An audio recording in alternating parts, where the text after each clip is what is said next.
right, we're gonna work it out right now.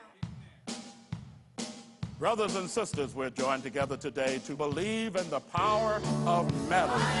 Metal Church. Brothers and sisters, sing what Jesse has for thee.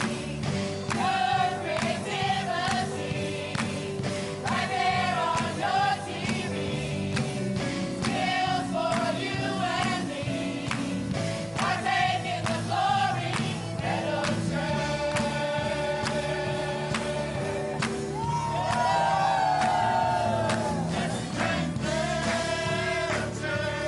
Jesse James Metal Church. Metal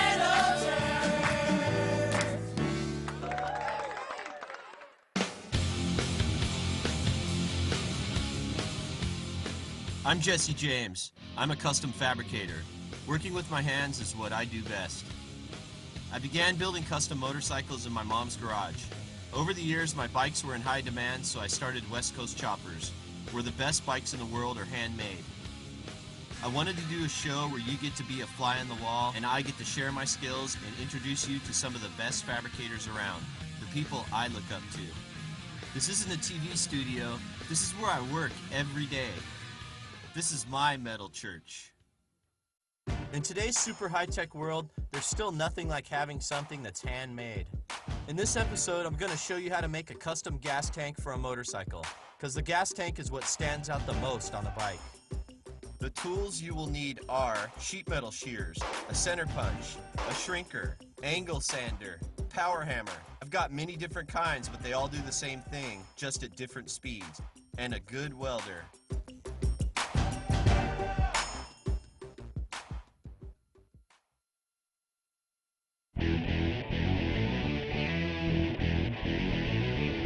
So I've done a ton of tanks for a ton of bikes, and I'm kind of always been stuck on this kind of Frisco style tank, you know, something that's high mounted and it's, you know, small, just down to the bare minimum style gas tank.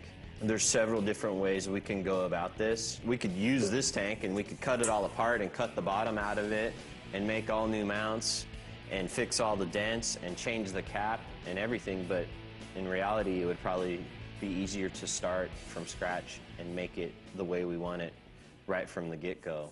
So, you know, usually with sheet metal work, you separate your work into pieces.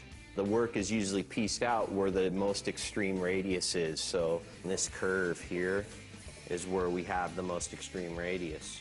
So what we should do is try to make some patterns off of this. What we just use is just regular tissue paper and some magnets.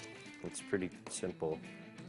Now the tissue paper will almost do the same exact thing that metal will do. You know, it'll only lay it flat to a certain extent, and where the tissue paper wrinkles up or where it overlaps, that's exactly where the metal's going to need to be shrunken or stretched to fit. And we kind of manipulate it and get it to fold over.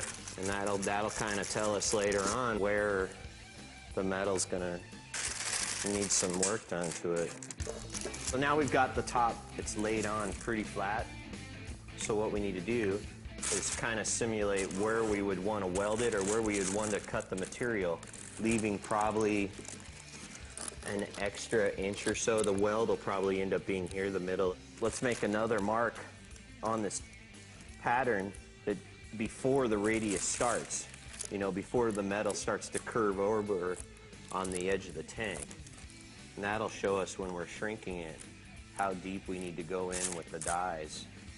Will kind of be our little guide. Always give yourself about an extra inch of material that you can trim off, because a good part of the metal will be distorted from the machines.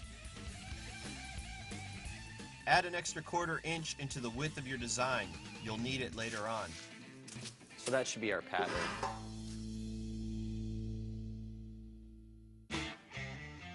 This is just 18 gauge cold rolled steel, and steel's pretty forgiving because this is a pretty beat up piece that's had some English wheeling done on it. So now, I mean, the most important part is developing the pattern for your top. So now we know that this whole edge right here is going to be what needs to be shrunk, and this whole edge right here is what needs to remain relatively flat.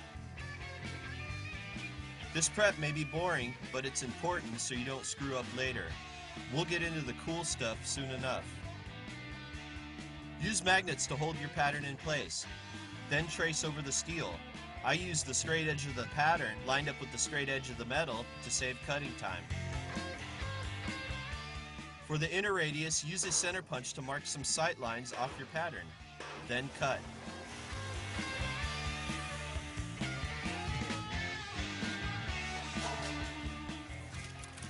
So our pattern, so here's our flat spot on the center. So we're just gonna set a little guide to make sure we don't shrink any more than that actual distance. So this mark is your guide, so don't go past it when you feed it into the machines. It keeps it balanced on both sides so it turns out symmetrical.